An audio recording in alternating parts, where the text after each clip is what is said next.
ঢেলে দিলে ধপ্পা হয়ে যাবে। শুভ সকাল বন্ধুরা, আজকে বাইরেটা পুরো পরিষ্কার আছে কিন্তু রোদ ওঠেনি, কোনো বৃষ্টি ফিষ্টি কিছু হচ্ছে না আজকে। এই যে শুকনো। বাবা এখানে পড়তে বসেছে, অঙ্ক করছে। গুড মর্নিং বলো। Good morning. ওর খুব ঠান্ডা লেগেছে, ওকে মধু খাইয়ে দিয়েছি আজকে, প্রতিদিনই খাওয়াই।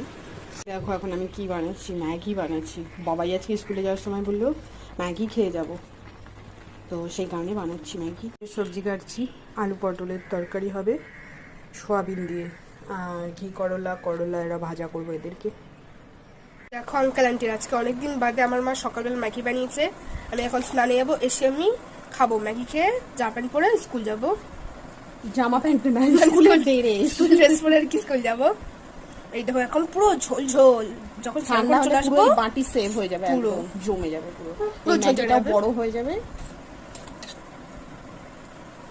বাবাই স্নান করে চলে এসেছে, এখন ম্যাগির অবস্থাটা কি হয়েছে, উপরটা পুরো শুকিয়ে গেছে, এই যে নিচটা পুরো বাটিটা একদম এই যে চাপ হয়ে গেছে, ঢেলে দিলে ধপ্পা হয়ে যাবে।